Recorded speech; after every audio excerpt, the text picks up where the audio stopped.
The Next Goal Wins was directed by Taika Waititi and it stars Michael Fassbender as Thomas Rongen. He is a soccer coach. He just got fired from his job, but his only way out is to start coaching the team of American Samoa, who is trying to basically get into the World Cup qualifiers because they recently suffered an embarrassment where they did not score a single goal in an entire game, and now they're trying to make a huge comeback, and he's trying to make a huge comeback too. So this was a movie that I was looking forward to and not looking forward to at the same time. I knew Taika Waititi was directing this movie. I knew that it was going to be like this. I kind of like Taika Waititi's movies for the most part. I did like What We Do in the Shadows, Jojo Rabbit, Thor Ragnarok, Thor Love and Thunder. Not so much, even though I did buy the Blu-ray, obviously. But I was kind of interested to see because he was going away from superhero movies and was going back to something that was a little more quirky, a little more zany. But I also knew this movie was held back several months. This movie was actually it was held back for a few years. This movie was shot back in 2019. They had to do a few reshoots here and there, and it's finally being released almost 4 years after it started production. Now, pre-COVID, that meant that the movie was not particularly great, and they were trying to hide it. And this movie is not awful by any means. This movie is just not great either. It comes off less like a movie by Taika Waititi and more as a movie that's trying to mimic the style of Taika Waititi.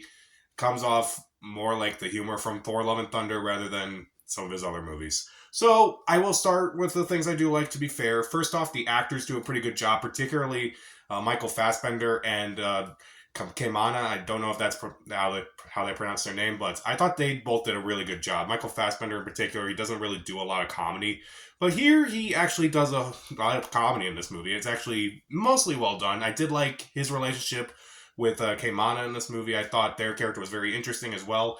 I do like the partnership that they kind of form in this movie. I do like that in this movie.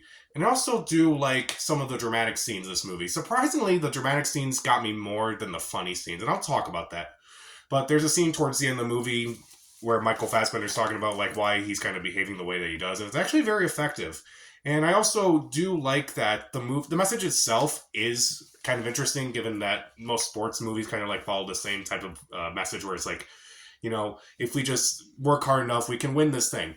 And in some ways, the movie kind of like does that and doesn't do that at the same time. It just kind of like shows it's like, maybe the best thing is not necessarily if we win every game, but maybe if we like, at least try. At least we try to make things better.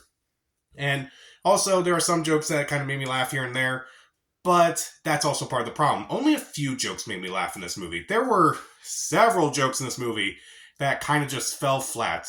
I feel like they kind of forgot to add like certain jokes in this movie. So it's like there was like a moment where it involves Michael Fassbender's character and one of the other head coaches, and it's supposed to be like a joke, but at the same time, I'm like, was that referenced at all? Like there was no reference to that whatsoever. At least I don't think so. If it was, it wasn't that funny of a joke to begin with.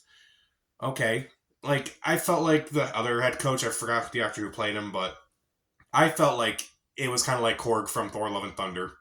It was kind of awkward. Like the jokes were kind of just awkward, and I just didn't laugh so much. Most of the jokes in this movie kind of just fall flat.